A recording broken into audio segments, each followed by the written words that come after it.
صبح خیر دوستانم. پیش از اونی که به کار بیایم ناگاه در ایستگاه چشمم به یک موی سفیدی افتاد که بسیار پریشان حال بود. ایستادم، گفتم بابا کجا برم؟ گفت فلانجا زیر زمینی پدزم که میگه فلانجا برم. بردم آنجا نشست که آنجا تالبندگی میکرده است. بسیار لباس های فرسوده داشت و یک حالی یک موی سفید نورانی تاجیک بود. پرسان شدم که بابا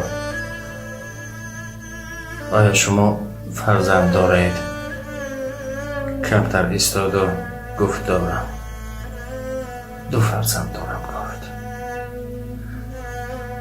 راستی نمیدونم چه حالت بود، نگفت که فرزندانم این کردن یا آن کردن، ناموس کرد. هیچ پدر یک معما، یک عیب، یک نقص فرزند رو زینهار نمیگوید. خب از خانه پیش میکنی چی کار میکنیم؟ هیچ چیز رو نمیگوید. بعد به خاطر دلبرداریش که تنها خود را حس نکند 1-2 جمله گفتم. سعی کردم که موی سفید دیگر یک زمان گریه کرد، آب دیدش را پاک میکرد. من هرچند میگفتم که بابا شما تنها نیستید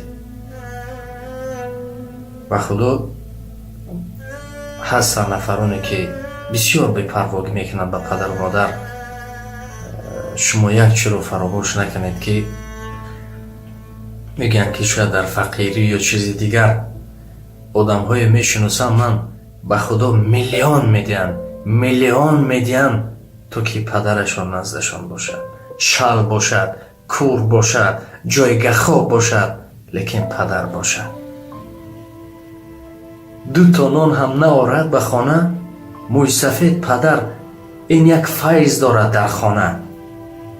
دعای او باشد کشایش کار شما بشود. او خورنده زیادی نیست در خانه برای شما.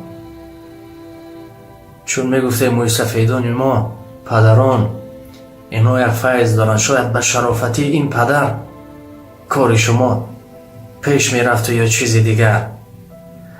حالا هم دیر نشده است. همون فرزندهایی که به طور و پود شد میلرزید، جان پدر، جگری پدر گویان، میترسم که همین معامله را پگاه به شما نکنم. من میدونم بسیاری از نافهمایی میشود، از بی عقلی میشود یا چیزی دیگر رفت و باشن اگر در داخل شما. حالا هم دیر نشده است، به خدا دیر نشده است که به میلیون ها دیگر پدر نمیابه. به میلیون ها ردارشو نگیرید، تقسیم نکنید. امروز خانه تو را و پگاه خانه بسیار پدران هستند که سرسان. تا حال گریه اون موسفید از خاطرم نمیبرد، دیگر یک عمر شاید در خاطرم باشد. یک زنان گریه میکرد که از گریه او من دیگر خودداری کرده نتوانستم.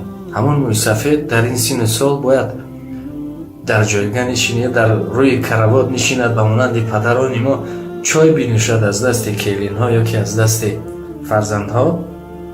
لیکن برآمده با همون لباس های فرسوده از بدن به ناموس های ما مردم تاجیک ما ناموس داریم. و خدا هیچ چیز نداشته باشه ما ناموس داریم. ناموس کنید، پدر و مادران خود را کمار خود گیرید، تقسیم نکنید. امروز تو گیری، امروز میبینیم، خیلی زیاد میبینیم. میدونیم که از سبب بیعقلی است، لیکن دل میسوزد و خدا دل میسوزد. برای خاطر کمتر بیدار شوید و فکر کنید چیکار کرده ایستادید و فکر کنید که پگاه همین دوست رو یکا همین معامله رو به شما نکنند. خود را احتیاط کنید. شما رو دوست می‌دارم. خداحافظ.